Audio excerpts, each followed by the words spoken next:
ማስረጃ ወረቀት ምንድነው? እሺ ይሄው ይሄ ነው አይደል ማስረጃ የምትፈልገው? እንካ ይሄው ማስረጃህን የምትፈልገው ይሄን ነው አይደል?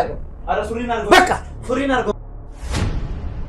ቪዲዮውን ማሳየት እንችላለን። ምንም አታሳየኝም። በቃ ይሄ አሁን ቤቴን ለቀህልኝ ብትወጣ ነው ደስ ይለኛል። እንዴት ማለት በርሶ እንደተደፈረችና የሶስት ወር እርጉዝ እንደሆነች ነው የተነገረን።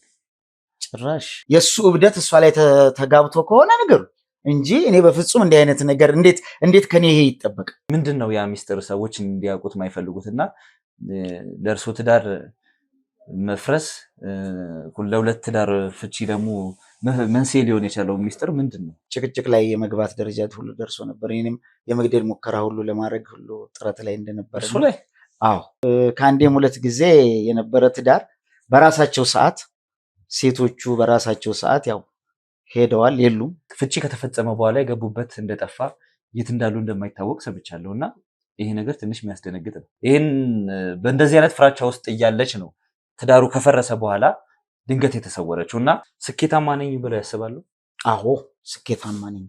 ስኬታማን በመሆኔ ነው ዛሬ እዚህ የደረስኩት። የተወሰነ እንዳልከው የቤተሰብ ቅሪቱ ትንሽ ነገር ቢኖር የኔ ስኬታማነት ነው ዛሬ ለዚህ ያደረሰው ብዬ ነው። መጠጥ ይጠጣሉ? አንዳንድ ቀን እንደ ማንኛውም ሰው አንዳንድ ቀን ይጠጣል። ተረጋጋ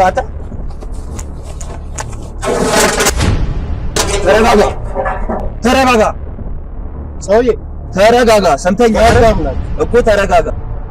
በማውራቴ ልታመሰግነኝ ይገባል። ይሄ ግዴታ አይደለም። ፈቃደኛ ጠፍጥፌም ታወራለህ ወይ? ሰውዬ ምንድን ነው የምታወራው? እንዴ የማለብኝ ነው የምታወራው? እርጉዝ መሆኗን ታምናለህ? እርጉዝ ናት። አባትህ አቅም እንዳለው ሀብት እንዳለው ብዙ ቤቶች እንዳሉት የነገርከን ነበርና ይህንን ቤት ለምንድን ነው የመረጥከው? ለመደበቅ? ልታስገድለኝ የፈለገችበት ምክንያት እኔም ለህይወቴ በጣም እየሰጋው ነው ያልኩት ምክንያት እሷ ናት ልታስገድል የምፈልገው? አዎ እሷ ነች። ስለ አንዳንድ ነገር ልናወራሽ ነው የመጣ እኮ ሊረዱሽ የመጡ ሰዎች ናቸው። ታለቅሳለች፣ ብዙ ጊዜ ራሷን ለማጥፋት ትሞክራለች። ለእኔ ምንም ግልጽ አድርጋ የነገረችኝ ነገር የለም። እኔ ምን ተነጋግረው እንደመጡ አላውቅም። ከሱ ጋር ቀለበት ማድረግ አለብሽ። ቀለበት ከአባቱ ጋር ነው ቀለበት የምታደርጊው? ከአባቱ ጋር ቀለበት። እባክሽን ተረጋጊ። እንዴት ብዬ ነው የባሌን አባት ልጅ ማሳድገው? ያ መግባቡት እያደገ ሄዶ ወደ ፍቅር ተቀየረ ከመምህሯ ጋር። እሺ ምንድነው የተፈጠረው? ማለት ይመጣ ነበር ከዛም በፊት በተደጋጋሚ ይመጣል፣ ግን ያገኘችውን ያጠፋል ብላ የምታስበውን ራስን ይጎዳል ብላ የምታስበውን ነገር ከማድረግ ወደ ኋላ አትልም። ያው ከደረሰባት ነገር አንጻር ሊሆን ይችላል። ተረጋግተሽ አንቺ ቀረብ ብለሽ ታወራታለሽ ከማውራቴ በፊት።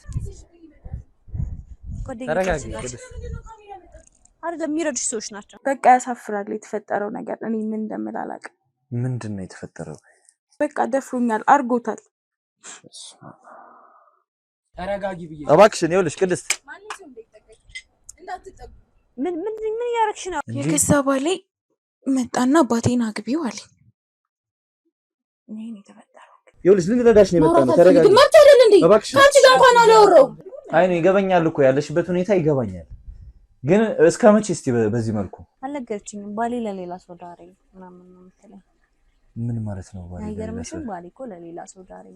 እንደዚህ ታስበኝ ያለውን ችግር ተቀርሻል። እንዴት ፈልገሽ ነው? ለሌላ ባል አሳልፎ እንደዳረሽ ነበር ስትነግሪያትና ስታወሪያት የነበረው። በዛም ምክንያትም እንደሆነ ራስሽን ለማጥፋት ሙከራዎችን ያደረግሽ እንደሆነ ነግራን ነበርና በዚህ መጠን የሰው ልጅ እንዴት ጨካኝና ምንም አይነት አይምሮ የሌለው ሰው ሊሆን እንደሚችል እኔ ሊገባኝ አይችልም።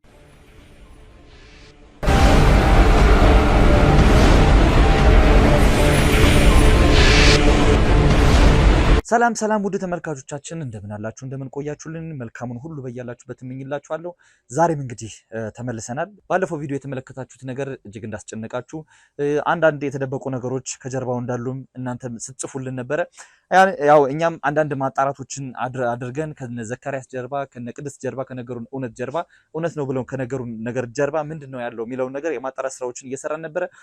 እውነት ለመናገር የሰማነው ነገር ከፍተኛ ጭንቀት ውስጥ ከቶን ነበር። ምክንያቱም አንድ ሰው በተደጋጋሚ ራሱን ለማጥፋት ሙከራዎችን ሲያደርግ ይሄ የሚያስጨንቅ ነገር ነው። መፍትሄ ካላበጀን ያው ነገ ላይ ጸጸት ውስጥ የሚከተን ነገር እንዳይሆን በሚል ያው መከታተሎችን ምናምን እያደረግን ነበር።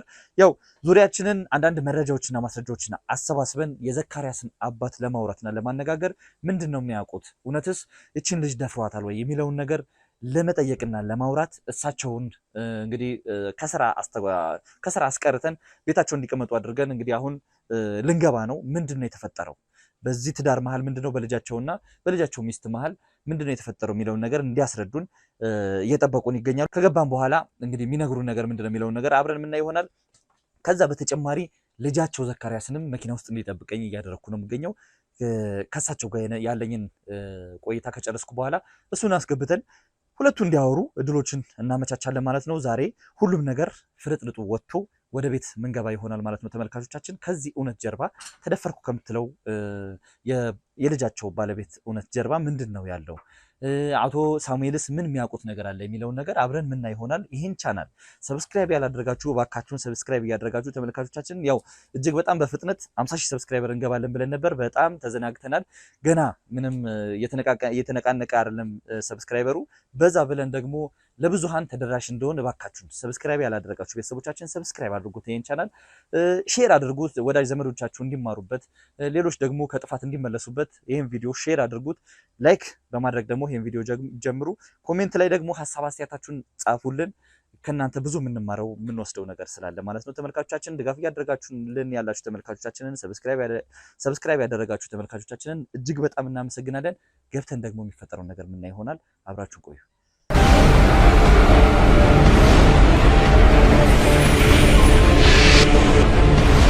እንግዲህ ተመልካቾቻችን አቶ ሳሙኤል ቤት ተገኝቻለሁ። ያለውን ነገር ለማስረዳት ስራቸውን ትተው ነው እዚህ ድረስ የመጡልኝና እጅግ በጣም አመሰግናለሁ ፈቃደኛ ስለሆኑልኝ።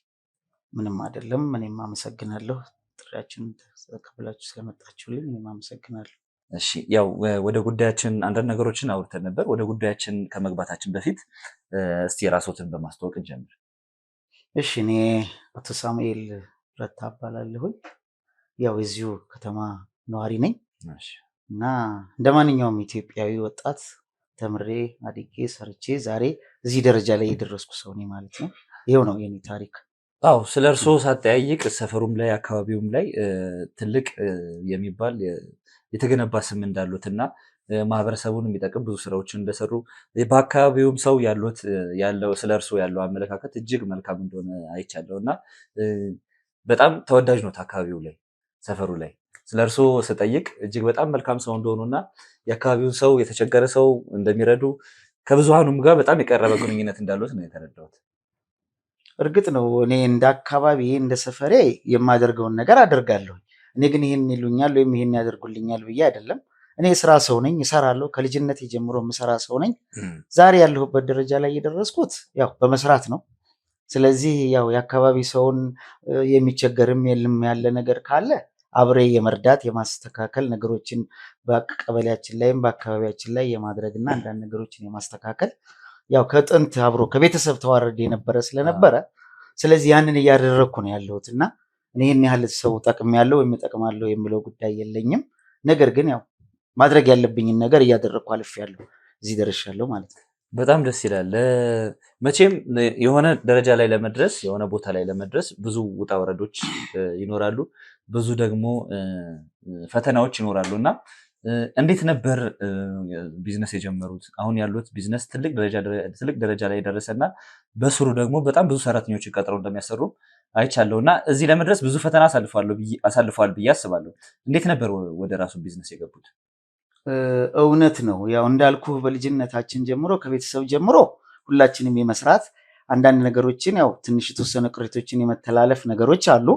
እኔም ግን ከመጀመሪያ ከጋራጅ ስራ ጀምሬ ጋራጅን ስራ እየሰራው ከጋራጅ ጀምሬ እነዛን አጎልብቼና አሳድጌ ነው እንደገና ወደ ሌላ የከባድ መኪና እንትን ብዬ ወደ አሰብም ድሮ በነበረ ጊዜ ወደ አሰብ የሹፍርና ስራ ከ10 ዓመት በላይ እኔም አገልግያለሁ፣ ሰርቻለሁ። እንዲሁም ደግሞ ሌሎች መኪና በማገለባበጥ ሌላ ቢዝነሶችንም አብሮ በመስራትና አሁንም በጅቡቲ ደረጃ ድረስ በነበረ ጊዜ ያው እየሰራሁ የምገኝ ነው፣ እሰራለሁ። ሌሎች ሰራተኞች ወይም ለሌሎች ህብረተሰብም ተደራሽ የመሆን አቅም አግኝቻለሁ ማለት ነው። ያ ነው ዋናው እንትን የምንጭ ያው ሹፌር ነበሩ ነው የሰው መኪና ከመጀመሪያ በራሴ ነበር ያው ገራጅ ነበር መሰራው። ከገራጅ እንደዚሁ ደግሞ ቀነስ ባለ ገራጅ ተቀጥሬ ተሰርቻለሁ። ከገራጅ ከመቀጠር በኋላ ደግሞ የራሴን አንዳንድ ነገሮች በመስራት ነው የራሴን መኪና ገዝቼ ጅቡቲ ለ10 ዓመት ያህል በላይ በሹፍርናም ሰርቻለሁ። እንዲሁ ያሉትን ነገሮች እያገላበጥኩ ነው እንግዲህ ዛሬ ያለሁበት ደረጃ ላይ የደረስኩት ማለት ነው። አዎ ብዙ እንግዲህ ተመልካቾቻችን ብዙ ባለሀብቶችን ስንጠይቅ የብዙ ባለሀብቶችን ደግሞ ታሪክም ስንሰማ አብዛኞቹ ከትንሽ ነገር ተነስተው ትልቅ ደረጃ እንደደረሱ እንሰማለን እና እንግዲህ ሀገራችንም ላይ ከተማችንም ላይ ያሉ ባለሀብቶች በጣም ትንሽ ከሚባል ስራ ተነስተው አሁን ላይ ትልቅ የሚባሉ ሀብቶችን እንዳፈሩ የምናውቀው ነው እና የእርሶን ግን ምናልባት አብሮ አደጎችን ጓደኞቻችሁን ምናምን ስጠይቅ ሀብቱ ከዜሮ የተጀመረ ወይ ደግሞ ምንም ሳይኖር የተጀመረ ሳይሆን ከቤተሰብ ዳጎስ ያለ ሀብትና ንብረት ይዘው ወደዛ ቢዝነስ እንደገቡ ነበር የሰማሁት። እርስዎ ደግሞ እየነገሩኝ ያሉት ተቀጥረው ይሰሩ እንደነበር ነው እና ትንሽ የሚጋጭ ስለሆነብኝ ነው። እርግጥ ነው ሰዎች ያንን ይመስላቸው ይችላል። ግን እኔም የራሴን በመነሻ አድርጌ ከመጀመሪያው ጀምሬ የሰራሁት ነገር አለ። የራሴን እየሰራው ከቤተሰብ ጋር የተወሰነ ነገር ሊመጣ ይችላል። ነገር ግን ለፍተህ ጥረህ ግረህ ስትሰራ ነው አንድ ነገር ልታተርፍ የምትችለው እንጂ በቤተሰብ በመጣው ብቻ ያን ያህል ልትሆን አትችልም። እና የራሴን በመጀመሪያ ያው እንዳልኩህ ከታች ተነስቼ በመስራት ሰዎች አንዳንድ ነገር ሊሉ ይችላሉ። ነገር ግን ያው እኔ የራሴን በመስራት ነው ወደዚህ የደረስኩት ብዬ ነው የምገምተው። ያለ ምንም ነገር እንደዛ ሊሉ ይችላሉ ሰዎች። ምናልባት ጓደኞቻችሁም አብሮ አደግም የሰፈር ሰውም ነው እያለኝ ያለው ያውም አንድ ሰው ምናምን ቢሆን ምናልባት የተሳሳተ መረጃ ኖሮት ነው ልንል እንችላለን እና 4-5 ሰዎች ናቸው እንደዚህ ያሉ። ችግር አለው ከቤተሰብ ወርሶ ትልቅ ሀብት እንዲሆን ማድረግና ከዜሮ መጀመር ምንትን አለው? ልዩነቶች ሊኖሩት ይችላሉ። ነገር ግን ምንድነው እኔ እንዳልኩ ያው ከመጀመሪያው ጀምሮ ያንን ከታች የራሴም ነገር አለ፣ የቤተሰብም የተወሰነ ነገር አለ። ያው እንዳልኩ ቅድም የቤተሰብ የተወሰነ ነገር ቢኖርም ነገር ግን ምን አለ የራስህም ጥረትና የራስ ልፋትም መኖር አለበት የሚል እምነት አለኝ። ሰዎች ያንን ቁጭ ብለው ሳይሰሩ ያንን ሊያወሩ ይችላል። ኦር ከሌላ ዝም ብሎ እንደመጣ የሚያስቡ ሰዎች ይኖሩ ይችላል። ነገር ግን እኔ የማስበው ወይም እኔ የምለው ምንድነው በእያንዳንዷ የስራ እንትን ራስህን ትኩረት አድርገህ መስራት ነው። ከዛ አንጻር ነው እኔ ያው ከታች እንዳልኩ ከገራጅ መስራት ጀምሮ ነው። ከዛ በኋላ ደግሞ ራሴን በሹፍርና አውጥቼ ደግሞ ያው ድሮ በአሰብም በጅቡቲም በምንም የነበረው ጊዜ እየሰራሁ ነው ዛሬ እዚህ የደረስኩት። በጣም ደስ ይላል። ይሄ ለብዙ ወጣቶች ትምህርት የሚሆን ነገር ነው ብዬ አስባለሁ። ከዛ በኋላ እንግዲህ ከሹፍርና ከዛ ከገራጅ ሰራተኝነት የተጀመረው ቢዝነስ አሁን ላይ ምን አይነት ቢዝነሶች ላይ ደረሰ? ምንድን ነው እጆት ላይ ያለው ቢዝነስ? ያው ዛሬ ይሄ ነው የምትለው ነገር ባይሆንም ያው የተወሰነ ነገሮች ላይ አሉ። ያው ብዙ ሰዎችን ማስተዳደር እያስተዳደርን ነው። የተወሰኑ ሰዎችን ቀጥረን እያስተዳደርን ነው። ስለዚህ ያው ይሄ ነው ያለው። ስኬታማ ነኝ ብለው ያስባሉ? አዎ ስኬታማ ነኝ። ስኬታማን በመሆኔ ነው ዛሬ እዚህ የደረስኩት። የተወሰነ እንዳልከው የቤተሰብ ቅሪቱ ትንሽ ነገር ቢኖር የኔ ስኬታማነት ነው ዛሬ ለዚህ ያደረሰው ብዬ ነው የምገምተው። በጣም ደስ ይላል። እስቲ ወደ ግል ህይወቶት እንምጣና ትዳር መሰረቱ አንድ ልጅ እንዳለው ታውቃለሁ እና እንዴት ነው ወደ ትዳር ያልገቡት? ሌሎች ልጆችንስ ማፍራት ያልቻሉት ለምንድን ነው? ትዳር ያው በአጋጣሚ የሚሆን ነገር ነው፣ የማይሆንም ነገር ይኖራል። ትዳር ከአንዴም 2 ጊዜ ምናምን መስርቼ ነበረ። ነገር ግን ትዳሩ ያው ቋሚ ሊሆን አልቻለም፣ ዘላቂነት ልንሄድ አልቻለም። እንዳልኩ እኔም ያው የፊልድ ሰራተኛም ስለነበርኩኝ ብዙ ጊዜ ትዳሮች አንዳንድ ጊዜ አብረህ ካልኖርካቸውና አብረህ እንትን ካላልክ ስኬታማ የማይሆኑበት አጋጣሚዎች ይፈጠራሉ እና በዛ መልክ ያው ከአንዴም 2 ጊዜ 3 ጊዜ ተወሰነ ጊዜ ሞክሬያለሁ። ነገር ግን ያው እነሱ ስኬቶች ስኬታማ አልሆኑም የትዳሮቹ እና አሁን ለጊዜው ለብቻዬ ነው ያለሁት። ምን ነበር ምክንያቱ? ምናልባት ብዙ ስኬትና ሀብት ከመጣ በኋላ የተመሰረተም ትዳር እንደፈረሰ ሰምቻለሁ ከዚሁ አካባቢ ልጅ ጋር ወደ ጋብቻ ገብተው እና ምንድን ነበር ፌል ለማድረጉ ምክንያቱ ምን ነበር? ያው አንዳንድ አለመግባባት ነገሮች ይፈጠራሉ። ብዙ ጊዜ ያው መቼም አንድ አይነት አትሆንም። እኔ እንዳልኩ የፊልድ ሰራተኛ ነኝ፣ ሾፌር ነኝ። ስወጣ ስገባ አንዳንድ ነገሮች የሚፈጠሩ ነገሮችን ታያለህ። እነሱን ለማስተካከል በሚል አንዳንድ መነጋገሮች ይኖሩና መነታረክ ይፈጠራል። በዛው እነዛ ትዳሮች ቀጣይ ላይሆኑ ይችላሉ። በዛ ምክንያት ያው ከአንዴም 2 ጊዜ የነበረ ትዳር በራሳቸው ሰዓት ሴቶቹ በራሳቸው ሰዓት ያው ሄደዋል፣ የሉም። 1ም 2ም ነበረ። ያው ያ ተለያይተናል። የለም ከሁለቱም ጋር ልጅ ማፍራት አልቻልንም። እኔ አንድ ልጅ አለኝ። እሱንም ያፈራሁት ከሌላ ነው፣ በአጋጣሚ በሌላ ነው። ከነዚህ ጋር ግን ትዳር ከፈጠርኩላቸው ወይም በትዳር ካገባኋቸው ሴቶች ከአንድ ሁለት ጋር አጋጣሚ ያለመሳካት ይፈጠራል። ከነሱ ጋር የተፈጠረ እንትን ያው ልጅን ፍሬም የለም። በዛ ያው መለያየቱም ተፈጠረ። እነሱም ሄዱ። በአጋጣሚ ያው አንድ አይነት ነገር ነው። ሁለቱም ናቸው የሄዱት። በሁለቱም ጊዜ የተለያየ ጊዜ ትዳር በፈጥረው ያው ሁለቱም አልሆነም። ነገር ግን አንድ ልጅ ወልጃለሁ። እሱንም በአጋጣሚ ነበር እሱ የተወለደው።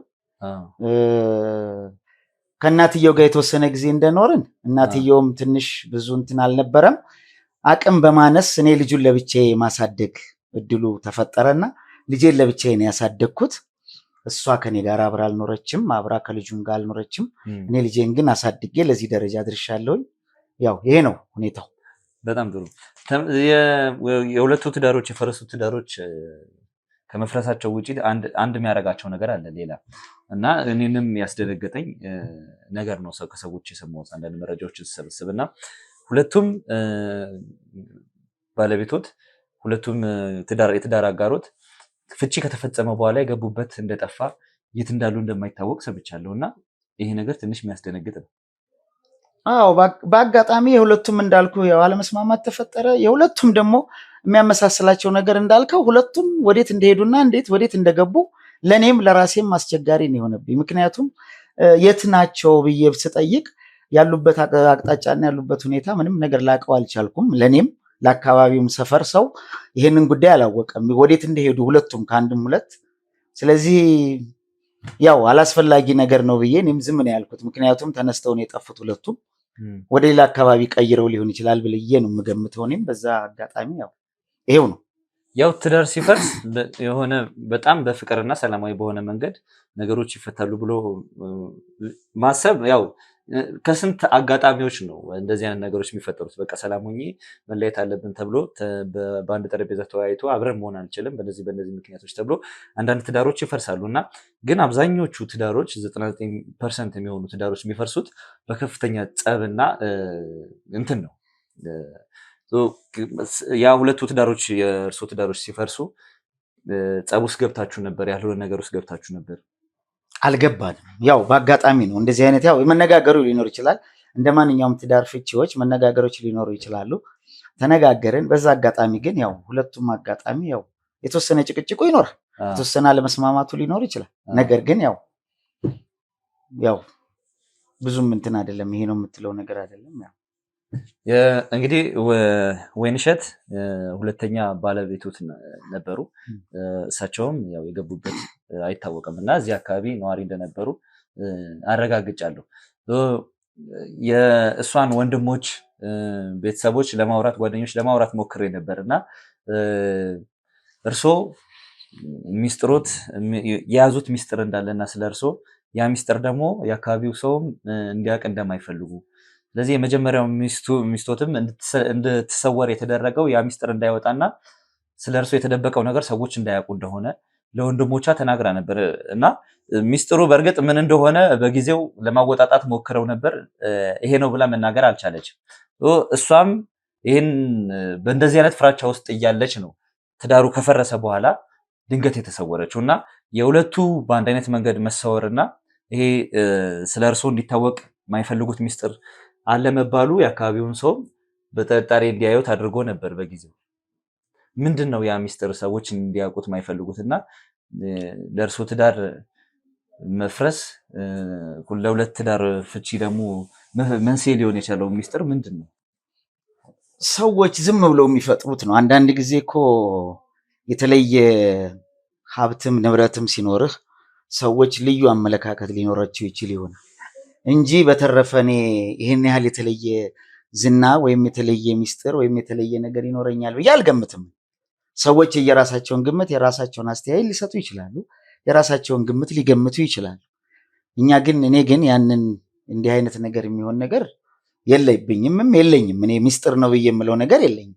መስራት ነው። እኔ እሰራለሁ እንደ ማንኛውም ቁጭ ብዬ እንትን አልልም፣ እለፋለሁ፣ እሰራለሁ። ያንን መለወጤ ያንን ማደጌ ደግሞ ለሰዎች ሌላ መስሎ ከታያቸውና ከትዳሬም ጋራ አለመግባባት የተፈጠረው እኔ ወዲያ ወዲህ በማለት ነው ብዬ ነው የምገምተው እንጂ እኔ ሌላ ያን ያህል የሚያውቁት ነገር ካለ ያው ሰዎቹ መናገርም ይችላሉ። እኔ ግን ሰዎች ዝም ብሎ የሚያወሩት ነው።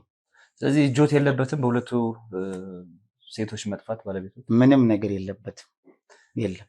ከዛ በኋላ ለቤተሰቡ እጅግ በጣም ባለቤቶት ከጠፋች በኋላ የትዳር አጋሮት ከጠፋች በኋላ ለእሷ ቤተሰቦች እጅግ በጣም ወሳኝ ሰው እንደሆኑ ሰምቻለሁ እና የሆነ ነገር በተፈጠረ ቁጥር ድጋፍ የሚያደርጉት አይደለም ሰው ታሞ ቤት ራሱ እስከ ማሳደስ ድረስ እንደደረሱ ሰምቻለሁ እና አንድ ትዳር ከፈረሰ በኋላ ከዛ ቤተሰብ ጋር የሚኖርን ቁርኝት የተበጠሰ ነው የሚሆነው። ምክንያቱም ወሳኙ ነገር የሚያቆራኘን ነገር ተለያይቷል። ለምንድን ነው ስለጠፋች ካሳ ነው ወይስ ለምንድን ነው በዛ መጠን ያንን ቤተሰብ የተንከባከቡ ነበር? በወቅቱ ከእሷ ጋራ ያው ጥሩ ነገር ነበር የምንኖረው። ነገር ግን ቤተሰቡም ከእሷ ጋራ በዛ ምክንያት ቤተሰቡንም ተተዋውቄያለሁኝ። ከቤተሰቡም ጋር ጥሩ የሆነ ስሜትና ጥሩ ነገር ነበረን። ኖርማሊ ነበረ ነው። የእሷ በአጋጣሚ መጥፋት እኔ ቤተሰቦቿን አያሳጣኝም። ለኔ ቤተሰቦቿ ለእኔ ጥሩ ቤተሰቦች ናቸው። እሷ በአጋጣሚ የለችም። እሷ ባትኖር ግን እኔ ከቤተሰቡ ጋር መለያየት አለብኝ ብዬ ስለማላስብ ለቤተሰቡ ያው ማድረግ ያለብኝን ከጎናቸው እንዳለሁ ከነሱ ከኔ ቢያንስ እኔ ከነሱ የተሻለ ነገር ነኝ ብዬ ማስተካከል ያለብኝን ነገሮች አስተካክላለሁ። ያንን ነው እያደረኩ ያለሁት። ካሳ አልመሰለም። ሰዎች በግምት ያንን ሊሉት ይችላሉ። እኔ ግን ባለኝ ቀረቤታ ባለኝ ቤተሰባዊ ስሜት ነው ያንን እያደረኩ ያለሁት እንጂ እኔ እሷ አጋጣሚ አልኖር አለች አብራኝ ከኔ ጋር አልኖረችም። ወር እንግዲህ አብራኝ በእኔ ሀብት ላይ አብራ መኖር የምትችልበት ነበረ መኖር አልቻለችም። ስለዚህ ግን ቤተሰቦቿ ከኔ ጋራ ቀጣይ ኑሮ እየኖሩ ነው ያለውን ነገር እኔም ደግሞ አቅሜ በሚፈቅድ ነገር ማድረግ ያለብኝን ነገር እያረኩላቸው ነው ያለሁት። ምናልባት እንዳይሆን የፈራሁት አንዳንድ ጥፋቶች ይፈጠሩና ከዛ ያንን ሚስጥር የሚያውቁ ሰዎችን በጥቅም መግዛትና ያንን ነገር ተደፋፍኖ እንዲቀር ማድረግ አቅም ስላለ ገንዘብ ስላለ ሙከራዎች ሊደረጉ ይችላሉ። ይሄኛውም የሚመስለው እንደዛ ነው። ልጅቷን ከመፈለግና የት ገባች ብሎ እንትን ከማለት ባለፈ ቤተሰቦቿ ላይ ፎከስ አድርጎ እነሱ ላይ ኢንቨስት ማድረግ ችግራቸውን መድፈን ስለሷ እንዳያስቡ ጭራሽ እንዳይጨነቁ ማድረግ ሌላኛው የመረጃውን ማደፋፈኛ መንገድ ነው ብዬ ነው ማስበው። የሰዎች ግምት ነው። አሁን አንተ የምትለው የሰዎች ግምት ወይም የሰዎች ግንዛቤ ነው ይሄ ሊሆን የሚችለው። ነገር ግን እኔ ያንን አይደለም ነው እያልክ ያለሁት። ምክንያቱም በእኔ በኩል የተፈጠረ ነገር ስለሌለ ምንም ነገር ስለሌለ ቤተሰቡ ጋር በፊትም የነበረን እውቅና አለ። በእሷ የተነሳ ብዙ ቀረቤታው አለ። አሁንም ደግሞ እኔ ያው እሷ ባትኖርም ያለውን ነገር ከማድረግ ወደኋላ አልልም ብዬ ነው የማስበው። ሰዎች ብዙ ነገር ሊሉ ይችላሉ። ሰዎች ካሳም ይበሉት ምንም ይበሉት ሊሉ ይችላሉ። እኔ ግን ከማድረግ ወደኋላ አልልም ብዬ ነው የማስበው። እስቲ እንደው ያው በጣም ይቅርታ ጠይቃለሁ። ረጅም ጊዜ ያለፈን ታሪክ ነው እያነሳው ያለሁት እና ግን መወራት ስላለበት ማወቅ ስላለብንም ነው እያስጨነቅኩት ያለሁት። ለዚህም ይቅርታ ጠይቃለሁ። እስቲ ስላጠፋፋቸው እናውራ። የመጨረሻ ቀናት የነበረው ሁኔታ የሁለቱ ሴቶች የመጨረሻ ቀናት ላይ ስለነበረው ሁኔታ እናንሳ። በምን መልኩ ነው የጠፉት? እኔ በአጋጣሚ ያው እንዳልኩ ስራ ነኝ፣ ወደዛ ወደዚህ ነው የምለውና ተነስተው ያው ያችም ይችኛዋም አሁን ተነስታ እንደሄደች ነው። ይሄ ነው የሚባል ነገር የለም። ያው ጸብ አለ፣ ጭቅጭቆች ይኖራሉ፣ አንዳንድ ጊዜ ያለመስማማቶች ይኖራሉ። በመሀል እንግዲህ ያለመውለዱም ነገር ሊኖር ይችላል። ያም መሰለኝ ብዙ ነገሮች ይፈጥራል። በዛ ያው ዝም ብላ ተነስታ እንደሄደች ነው፣ ሌላ ነገር የለም። ለምንድን ነው ልጅ መውለድ ያልቻላችሁት? እንደው መጠየቅ የምችል ከሆነ ከነሱ ነበር ችግሩ? እንግዲህ ከነሱ ነው ችግሩ የሚሆነው ብዬ የማስበው። ምክንያቱም እኔ ከሌላ እንደወለድኩ ነግሬሃለሁ። ከዚህ በፊት ከሌላ ልጅ አለኝ። በአጋጣሚ እንግዲህ ከሁለቱም ፍሬ አልሰጠኝም። እኔ ከዛ በፊት የወለድኩት ነው ልጅ ያለው፣ የእነሱ እንግዲህ ፍሬ አልሰጠኝም። ያም ሊሆን ይችላል በዛ ሁለቱም ጠፍተው የቀሩት ብዬ የምገምተው። በጣም ጥሩ። ያው ስለመጣሁበት ጉዳይ እንግባና ይበልጥ የሚያሳስበንና የሚያስጨንቀን አሁን የተፈጠረው ነገር ስለሆነ እስቲ ስለ ልጆት እናንሳ። የልጆት አስተዳደግ እንዴት ነበር? እንዴትስ ነው ያሳደጉት? ልጄን ቅድም እንዳልኩ ያው ከእናቱ ጋር ብዙ እናትየው የማሳደግ እንትኑ አልነበረም እና ልጄን እኔ ራሴ ነኝ ያሳደግኩት። በስነ ስርዓት ቅብርር አድርጌ በደንብ አድርጌ አስተምሬ ለትልቅ ነገር ደረጃ አድርሻለሁኝ። ትልቅ ደረጃ ደርሷል ልጁ። ያው እንደ ማንኛውም ኢትዮጵያዊ ልጅ በጥሩ መልኩ አሳድጌያለሁ ብዬ አስባለሁ። ይሄ ነው። በዚህ እንግዲህ ትዳር ከመሰረተም 3 ዓመት እንደሆነ ሰምቻለሁ እና እንዴት ነበር ትዳር የመሰረተው? ፈቃደኛስ ነበሩ እርስዎ? አዎ ያው ትዳር እፈልጋለሁ አለ። እንደ ማንኛውም ትዳር እንትን አደረገን፣ ጠየቀኝ፣ ነገረኝ ለእኔ ያለውን ነገር። ሽማግሌ ላክን ቤተሰቦቿ ቤት የልጅቷ ቤተሰብ ጋር ያው ላክን ሽማግሌ ልከን በስነ ስርዓት ያው ቤተሰብ እሷ ጋር ተደርጎ ያው ባለው በቤተሰብ በእሷ ቤተሰብ በኩል ትዳሩ ተፈጽሞ ትዳር አድርጓል። እንዴት ነበር? ደስተኛ ነው በትዳሩ ባለው ነገር? መቼም በጣም እንደምትቀራረቡና ምንም ነገር እንደማይደብቁት ሰምቻለሁ እና ደስተኛ ነበር በትዳሩ? አዎ ደስተኛ ነው። በጣም ደስተኛ ነው። ያለውን ደስተኛ ነው። ጥሩ ነገር እየኖረ ነው። እሱም ያው ጥሩ ቦታ ላይ ስራ ይሰራል። እንትን መምህር ነው። ስለዚህ ያው ደስተኛ ነው። አሁን ስለተፈጠረው ነገር ያውቃሉ? ትዳራቸው ውስጥ የልጆች ትዳር ውስጥ ስለተፈጠረው ነገር ግጭቶች ተፈጥረዋል እና ባለቤቱም ቤት ውስጥ አይደለም ያለችው። ስለዛ ያውቃሉ? አዎ አሁን በተወሰነ ጊዜ ትንሽ 1 ዓመት ምናምን አካባቢ ትንሽ በአይምሮ ሁከት ነገር ተፈጥሮበት ትንሽ የተወሰነ በሽታ እንትን እንዳለው አውቃለሁኝ። እኔም በጸበል በአይምሮ ላይ ያሟሉ ነው አይምሮ ትንሽ አሁን ነው ሰሞኑን የተወሰነ ጊዜ እንትን አድርገን ግን ሕክምና ክትትል እየተደረገ ነው። በሕክምናም በጸበልም ምንም እያደረገ አሁን ትንሽ የተወሰነ ነገር ደህና ነገር ነበር። በመሀል ግን እኔም ጋራ ብዙ ጭቅጭቅ ላይ የመግባት ደረጃ ሁሉ ደርሶ ነበር። እኔም የመግደል ሙከራ ሁሉ ለማድረግ ሁሉ ጥረት ላይ እንደነበረ እሱ ላይ አዎ፣ ግን ያው ጤነኛ አይደለም ብዬ ገምታለሁ። በዛ የተነሳ ነው። እስቲ አሁን ክትትል እያደረግን ነው ያለውን ነገር። እንዴት ነው ይሄ ነገር የተፈጠረው? ማለት መምህር ነው፣ ጥሩ የሚባል የጤና ሁኔታ ላይ እንደነበረም ሰምቻለሁ እና ከእርሶ ነው አሁን ገና እየሰማሁ ያለሁት ትንሽ የአእምሮ መታወክ ውስጥ እንደነበረ እና በምን ምክንያት ሊሆን ይችላል እንደዚህ አይነት ነገር ውስጥ የገባው?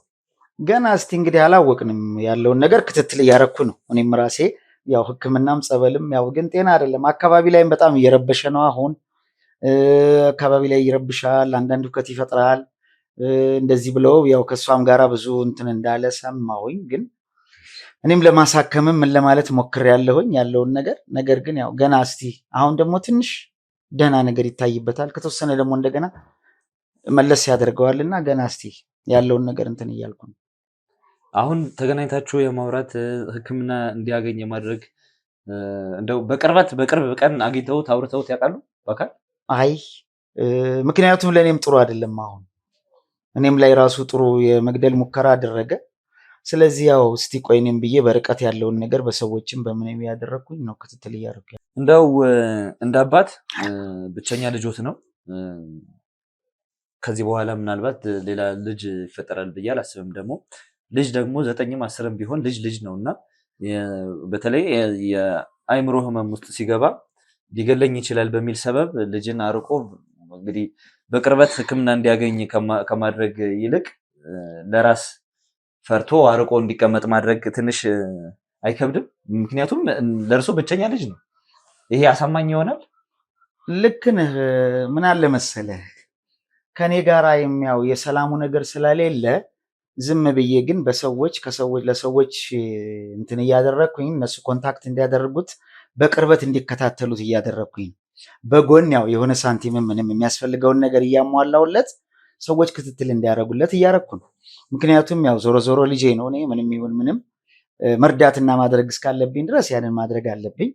እያደረግኩም ነው ያለሁት። ሕክምናውንም ክትትል እያደረግን ነው። በርቀት አሁን ጓደኞቹ ጋር ምናምን ነው። ወደ እኔም ጋር ሊቀርብ አልቻለም፣ ሊመጣልኝ አልቻለም። ከኔም ጋር እንትን ስላላለ ጓደኞቹ አካባቢ ሆኖ በጓደኞቹ በአንዳንድ በቅርብ በእኔን በሚቀርቡ እኔና እሱን በሚቀርቡ ሰዎች መሀል ማድረግ ያለብንን ነገር እያደረግኩ ነው ያለሁት። እስቲ ወደፊት ደግሞ ያለውን ሁኔታዎች የማስተካከል ደረጃ ደግሞ ይሄዳለሁ ብዬ ገምታለሁ። እዚህ ላይ ነን ያለነው አሁን። እንግዲህ እርሶንም ከማግኘታችን በፊት ልጆትን አግኝተን ነበር። ከዛ በፊት ደግሞ መጀመሪያ ልናገኛት የቻልናት የልጆት ባለቤትን ነው። እሷን ለማውራት ሙከራዎችን አድርገን ነበር። እሷ በተደጋጋሚ ራሷን ለማጥፋት ሙከራዎችን እያደረገች እንደሆነ ነው ተነግሮን እሷን ለማግኘት ሙከራዎች ያደረግነው። ካገኘናት በኋላ ደግሞ የነገረችን ነገር ትንሽ እጅግ በጣም የሚያስደነግጥ ነው። እንዲህም ብዬ ለማውራት የሚከብድ ነው እና በመጀመሪያ ለዚህ ንግግሬ ይቅርታ ጠይቃለሁ እና ለምንድን ነው ራስሽን ለማጥፋት ሙከራዎችን እያደረግሽ ያለሽው ብለን ስንጠይቃት ያው ከብዙ ማግባባት በኋላ በባለቤቷ አባት እንደተደፈረች ነበር የነገረች። እንዴት ማለት? በእርሶ እንደተደፈረች እና የ3 ወር እርጉዝ እንደሆነች ነው የተነገረን። ጭራሽ ይሄ እውነት ያልሆነ ትክክለኛ እንትን ስህተት ነው። ምክንያቱም እኔ የልጄ ባለቤት እንጂ የኔ ባለቤት አይደለችም። በምን መንገድስ ተገናኝተን ያንን ነገር ይፈጠራል? ከሷ ነው ከእናንተ ነው ይሄ ነገር እንደው ስህተት የተፈጠረው? ራሷ ናት ያለችን ቪዲዮ ምናልባት ቪዲዮውንም ማሳየት እንችላለን። የተናገረች ማሳየት ትችላላችሁ የለ ማለት ነው። ራሷ ናት ያለችን። በተደጋጋሚ ቤት ይሄዱ እንደነበረ ባለቤቷ ያው ከተማ ውስጥ የሌላ ዩኒቨርሲቲ ላይ መምህር ስለሆነ በሳምንት 2 ቀን ነው የሚመጣው እና እርስዎ በተደጋጋሚ ይመጡ እንደነበረ የዛን ቀን ደግሞ ይሄ አደጋ የደረሰባት ቀን አድረው ጠጥተው እንደነበረ ሌሊት ላይ ደግሞ በሯን ከፍተው ገብተው በትራስ አፍነው እንደደፈሯት ነው የነገረች። በጣም እንዲህ አይነት ነገር እኔ የማደርግ እንትንም ሰው አይደለሁም፣ ቅሌታም ሰውም አይደለሁም። እኔ ራሴን ማቅ ነኝ። የልጄ ባለቤት ነች። እንደ ማንኛውም አባት ሄጄ ጠይቃለሁ። ይሄ እርግጥ ነው የማሏሸው ነገር ነው። እንደ ማንኛውም አባት የልጄ ባለቤት ነች፣ ልጄ ነች፣ ሄጄ ጠይቃለሁ እንጂ ይሄን ያህል እንደዚህ አይነት ነገር ውስጥ ይገባል ወይም ይገባል የሚል ሰው ሊኖር አይገባምም፣ የለም። እሷም ይሄንን እንጃ ባፏ ትላለች ብዬ አላስብም። ትልቅ ስህተት ነው እየተሳሳተች ያለችው። ምን ማለት ነው? እንደዚህ አይነት ከልጅ ጋር ከልጅ ሚስት ጋር እንዴት ይደረጋል እንዲህ አይነት ነገር? ምናልባት እኔ እንጃ እሷም ወደሱ የሱ በሽታ ወደሷ እንትን አለ እንዴ?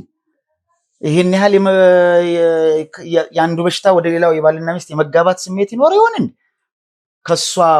የሱ ጤና መታወክ እሷም ላይ አብሮ ደርሶ ካልሆነ በስተቀር እንዲህ አይነት ነገር አስተሳሰብ እኔ እንጃ። አይ ወይም በሌላ መልኩ ተሳስታ እንግዲህ እኛ የሚገባ የአእምሮ ህመም አይተንም ሰምተንም አናውቅም።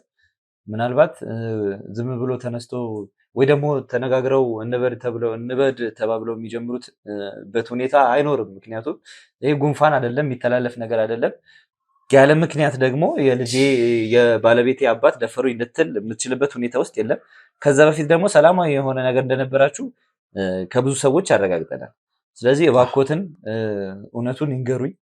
እውነቱ ይሄ ነው የኔ ወንድም። እሷም አብዳ ከሆነ ንገሩኝ። እሷም አብዳ በሽተኛ ሆና ይሆናል እንጂ እኔ ልጄን ለእኔ መሳሪያ ያነሳል ብዬ ወይም ሊገለኝ ያስባል ብዬ እኔ አስቤ አላቅም።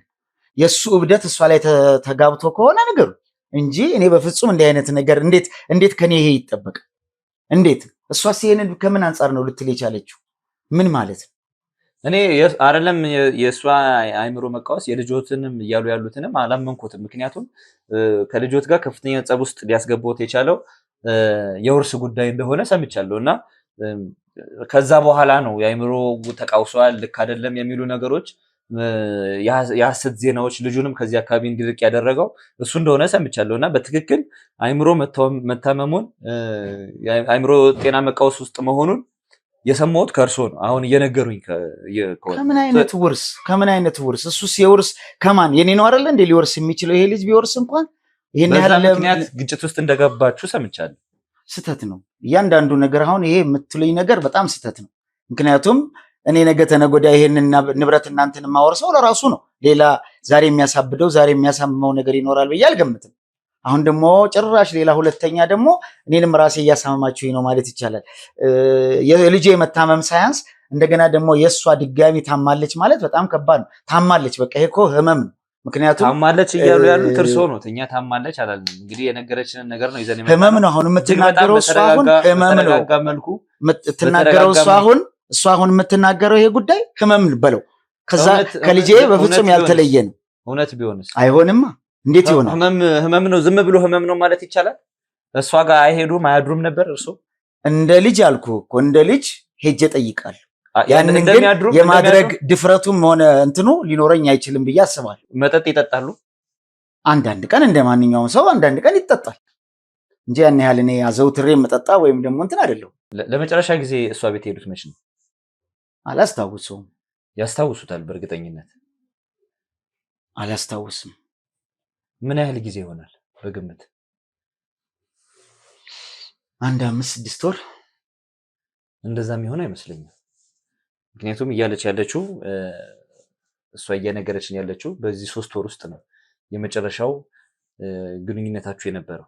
እዚህ የዛን ቀን ደግሞ መጠጥ ይዘው ነበር የሄዱት እሷ ቤት። ያም መጠጥ አልበቃም ብሎ ከውጪ ወጥተው ድጋሚ መጠጥ ይዘው እንደመጡ እና ለእሷም እንደቀዱላት ነገሩ ወዳልሆነ ነገር እያመራ እንደሆነ ስታቅ ደግሞ ልተኛ ብላ እንደገባች ከዛ በኋላ ደግሞ የተፈጠረው ነገር እንደተፈጠረ ነገረች። እንዲህ አይነት ስለዚህ ጋሺ እውነቱን ቢነግሩን መልካም ነው። ምክንያቱም ከዚህ በላይ መጨቃጨቅም መከራከርም ያለብን አይመስለኝም። እጅግ በጣም የተከበሩበት ቤት ውስጥ ነው ያለሁት። እንደዚህ አይነት ጥያቄም ለማንሳት ያው መጀመሪያ ይቅርታ ጠይቄያለሁ። ግን ከሆነ ነገሩ እውነት ሆኖ ከሆነ ከዚህ በላይ ምን አይነት እውነት ነው የሚሆነው? እኔ እኮ አሁን አንተ ነህ እኮ እንትን እያልከኝ ያለኸው እኮ ምን ማለት ነው? የእሱ ማበድ ሳያንሰኝ እሷ በመሃል እንደገና እንዲህ አይነት ነገር አለች። አሁን ደግሞ እናንተ እንደዚህ እያላችሁኝ ያለኸው አንተ ነህ እኮ እያልከኝ ያለኸው። ይህንን እሷ አትልም፣ አንተ ነህ ይህን እያልከኝ ያለኸው። ምን ማለት ነው? ቪዲዮውን ማሳየት እንችላለን። ምንም አታሳየኝም። በቃ ይሄ አሁን ቤቴን ለቀህልኝ ብትወጣ እኔ ደስ ይለኛል። ምክንያቱም ይሄ የሌለ ነገር እንዲህ አይነት ነገር እኔ ትልቅ የተከበርኩ ሰው ነኝ። በአካባቢም በሰፈሬ እኔ የታወቅኩ የተከበርኩ ሰው ነኝ። እንዲህ አይነት ነገር ያደርጋል ብሎ ማለት በጣም ከባድ። እናንተ ራሳችሁ ይሄን ማመን አልነበረባችሁ። እንኳን አይደለም ይሄንን እንግዲህ ከምን ተነስታ የተከበርኩ ሰው ነኝ ብለዋል። ከምን ተነስታ ነው እንግዲህ የባሏን አባት አላቅ ከምን ተነስታ ይሄን አላቅ። የባሏ እብደት እሷ ላይ እንትን ከሆነ አላቅ። አሁን እናንተም አንጋጭም፣ ተጋጭተንም አናቅ። እንደ ቤተሰብ እንደ ልጅ ያልኩ እንደ ልጅ ነው። ልጄን እንደምጠይቅ ነው እሷንም ሄጄ የምጠይቃት። ኖረም አልኖረም ሄጄ እጠይቃለሁ። የልጄ ባለቤት ነች። በቃ ይሄ ነው። ዛሬ እናንተ ሌላ ታሪክ እየፈጠራችሁ ሌላ ነገር እያላችሁ ነው። እኔ ይህንን እሷ እኔ እንጃ ትላለች ብዬም አላስብም። አሁን አንዴ ቤቱን ለቀህልኝ ብትወጣ እኔ ደስ ይለኛል። ምክንያቱም እኔ ቤቱን ለቀን መውጣት አንችልም። ምክንያቱም ትወጣላችሁ እንጂ ምን ማለት ነው? ብዙ የምናወራው ነገር አለ፣ የምናገናኙትም ሰው አለ። ዝም ብለን ተነስተን ቤቱን ለቀን መውጣት አንችልም። ምክንያቱም ይዘነው የመጣነው ጥያቄ አለ። ያ ደግሞ መመለስ አለበት። ይዘነው የመጣነው ጥያቄ ደግሞ የነፍስ ጥያቄ ነው። ልጅቷ ራሷን ለማጥፋት ሙከራዎችን እያደረገች ነው የምትገኘው። ስለዚህ ግልጽ የሆነ አብዳለች እና ተጋብቶባታል። ከባሏ ጋር ተስማማ። በቃ ከባሏ ጋር ተጣልታ ከሆነ ከባሏ ጋር ተስማማ። ከኔ ጋር ምንድነው ራሷን የምታጠፋው? በምን ከባሏ ጋር በምንድነው? እርሶን ለመወንጀል ምንም ምክንያት ሊሆን አይችልም።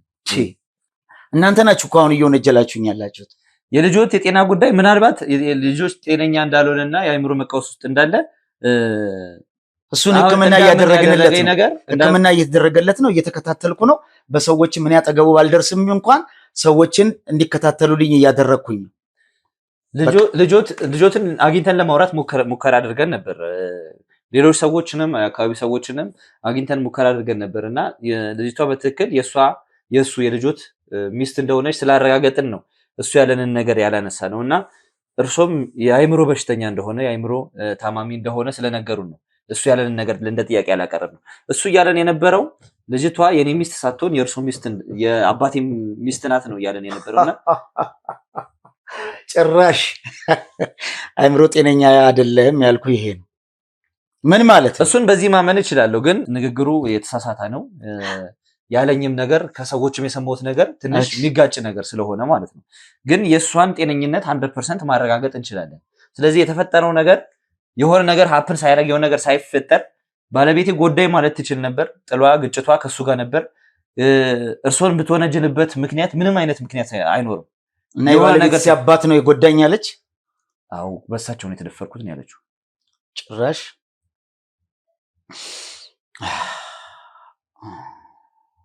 እባክህ አሁን ልትተወኝ ትችላለህ? እስቲ ለማንኛውም አንድ ሰው ላገናኙት ያለውን ነገርም ለማውራት በደንብ። ምንድን ነው የምታገናኝ? ምን እሱ እኔ መሆነውን ያየ ነው የሚያውቅ ነው ወይስ ምንድን ነው ከአንድ ሰው ጋር የምታገናኘኝ? እሱ ምንድን ነው እሱ ሊፈጥርልኝ የሚችለው? እውነቱ መውጣት አለበት። እውነቱ መወራት አለበት። ምንድን ነው እውነታው? እውነታው እኮ አሁን ሊገባኝ አልቻለም እኮ። እኔ እኮ አሁን አንተም ራሱ የታመምክ ነው የመሰለኝ እንደ እነሱ።